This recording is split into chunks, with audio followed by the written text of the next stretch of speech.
Hi, today we're going to talk about composition of functions. Composition of functions is not an easy topic to understand, but if we can follow the idea that whatever is inside the parentheses takes place of the x in the function, then we should be able to do function compositions or composition of functions. So that brings me up with a couple examples. Let's look at f of x equals 5x minus 4, and let's try to evaluate like f of 3. We talked about it previously, f of 3. The 3 is the input. The input is going to be substituted for the x. So 5 times 3 minus 4. The x was there, but we're going to replace it with the 3. We could evaluate that at that point. 15 minus 4 would be 11. Let's try like f of negative 2. F of negative 2, well, what's going to happen? The negative 2 is going to take place of the x. So 5 times negative 2 minus 4. We could evaluate that at that point. We'd get negative 10 minus 4, which is negative 14. What if we did something like maybe a different variable? Maybe we did something like f of h. F of h. Well, what would happen? The h is now the input. The input's going to go where the x is. So instead of x, it's going to be h. So again, the idea that whatever is inside the parentheses becomes the input takes the place of the x. What if we had something that made no sense mathematically? Maybe like f of a smiley face. Well, what's going to happen? The smiley face is going to take place of the x. So we get 5 times smiley face minus 4. Now that doesn't make sense mathematically, but I don't believe it has to.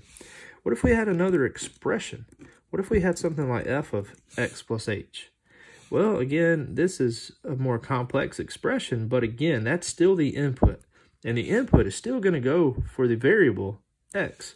So it was 5 times x minus 4, but instead of x, it's going to be whatever's inside the parentheses. And in this case, it was x plus h. What if we had a separate function? Maybe f of g of x. Well, what does that mean? That means g of x is going to take place of the x in that function. So it'd be 5 times g of x minus 4. Well, do we know what g of x is? G of x is x squared minus 8.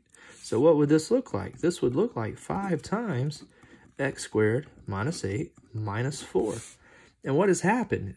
This function g of x has become the input for the function f of x. And that's all composition of functions is. We take one function and make it the input for the other function. We could write this the way it's written here, or we could also write it using the open dot, reading f composed with g of x. We can also read that as f of g of x. So let's look at an example. If f of x equals 2x squared plus 3 and g of x equals negative 2 plus 7, we want to find g of f of x. We can rewrite that g of f of x using parentheses g of f of x. Well, what is g? G is negative 2x plus 7. Well, what's going to happen? The f of x is going to take place of that x right there. So that would look something like this. Negative 2 times f of x plus 7.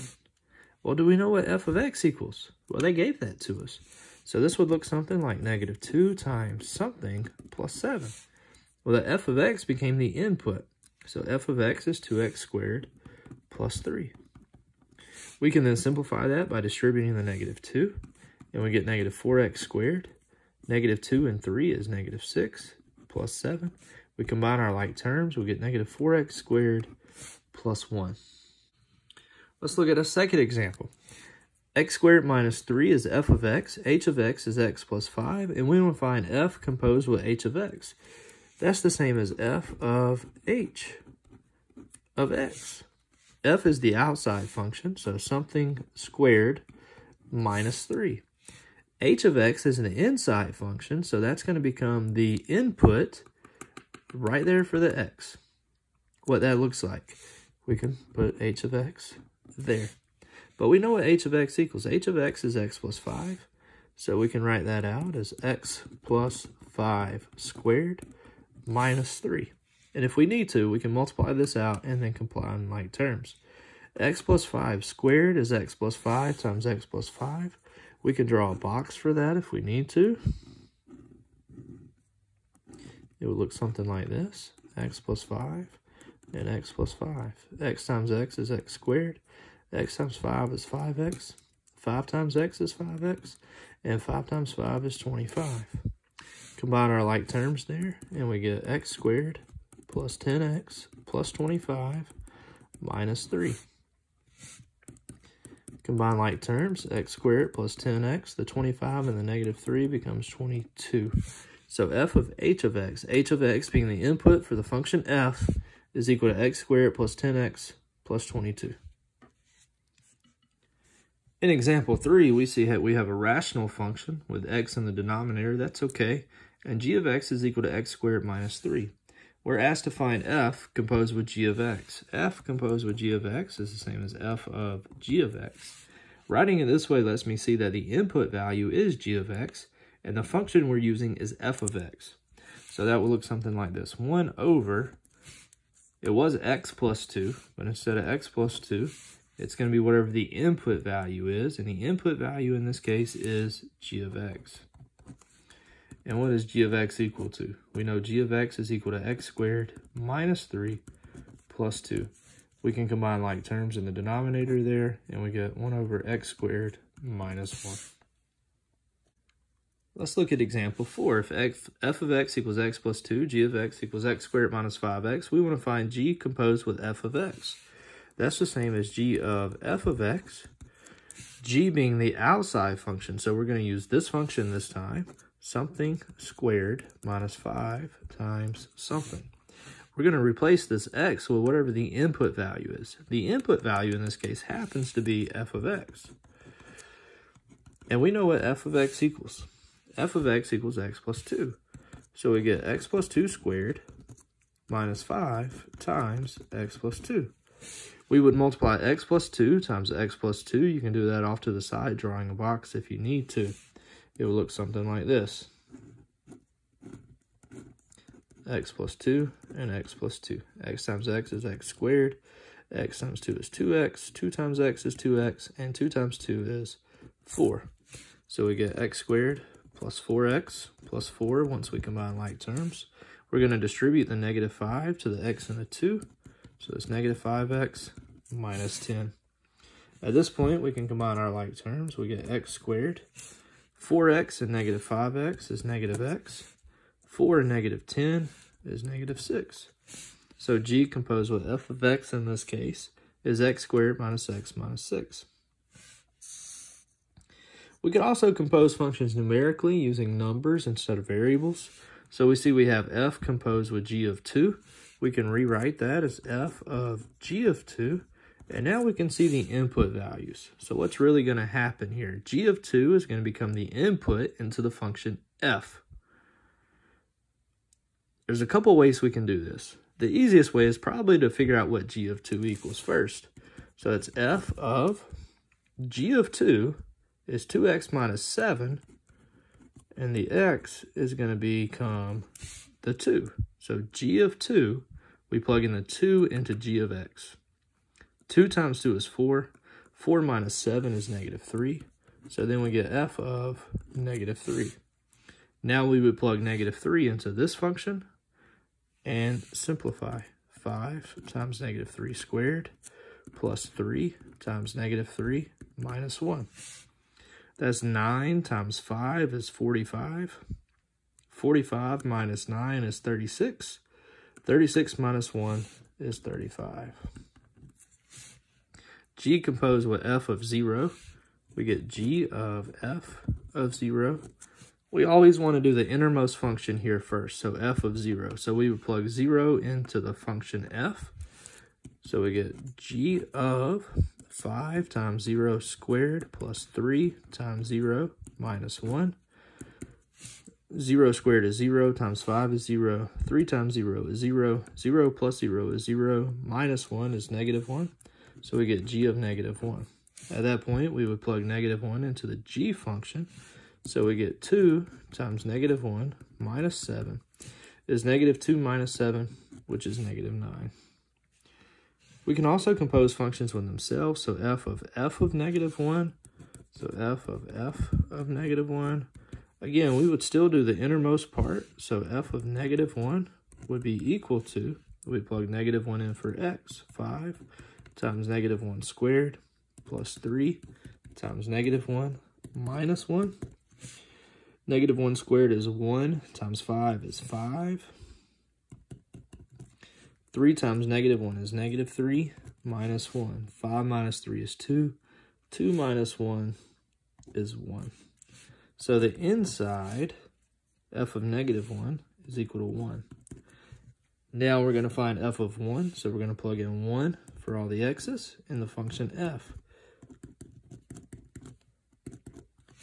5 times 1 squared is 5, plus 3 times 1 is 3. 5 plus 3 is 8. 8 minus 1 is 7. Functions can also be represented using tables, and we can do composition of functions, getting the information from the table. So we want to pull the information from the table, so we're going to do the inside first. So f of 2. So we're going to go to our table, we're going to find our function f of x. The input value is 2, and the output value is 1. So f of 2 is equal to 1. The g is still there, though. So f of 2 is equal to 1. So now we have g of 1. Again, the f of 2 is equal to 1. G of 1 now, we're going to find the function g of x on our table. We're going to go over to the input value of 1, and the output value at that point is negative 2. So g of 1 is equal to negative 2. G of f of 2 would be equal to negative 2. We do the innermost function first. So g of 2, we find g of x. We go over to the input of 2, and the output is 9. So then we have f of 9. Looking at the table, there is no inputs in 9. So this would be undefined at this point because there's no way we could find that answer using the table. G of negative 1. We do the innermost function first. So the g of negative 1 piece. G of negative 1, the input is negative 1, and the output is 2. So the inside piece here is equal to positive 2. G of 2, we look at the table, we find that input of 2, the output there is 9. So g of 2 is equal to 9. F of 0, we look at the table, we look at the function f of x, we find the input of 0, the output there is negative 2. So this piece here is equal to negative 2. We still have the f on the outside.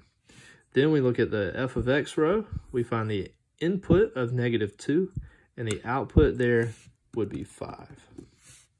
We can pull the same information from a graph. Looking at this graph, the f of x graph is the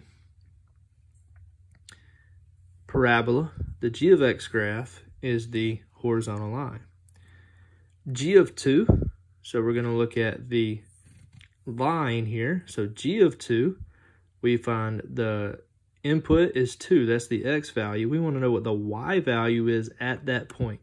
So the y value at that point right there is equal to negative 1. So the inside piece, g of 2 is equal to negative 1. Now we find f of negative 1. So again, f is this graph here.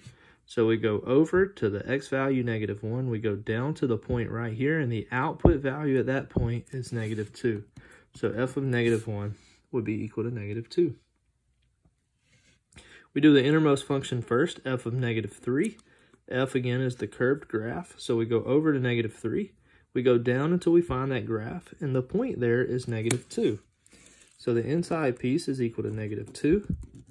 And now we're looking at the function g of negative 2. Again, g is the straight line graph. So we go over to negative 2. We go up until we find the function g, which would be up here. And the y value at that point would be 7. So part B, g of f of negative 3 is equal to 7. G of 0, g again is the straight graph. So g of 0, we find the x value of 0, we go up. The y value there would be 3. So this innermost piece, g of 0, would be equal to 3. Now we evaluate g of 3 using the graph. We're going to go over to x equals 3. We're going to go down. And it looks like the y value at that point would be negative 3. So g of 0 would be negative 3. F of 1. We find f of 1. We go over to f of 1. We go up to this point right here. The y value there would be 6. So we have f of 6. F of 6. We go all the way over. We find 6. And we don't see that the graph of f is over there. The graph of g is not there either. So this at this point would be undefined because the graph does not reach all the way over to x equals 6.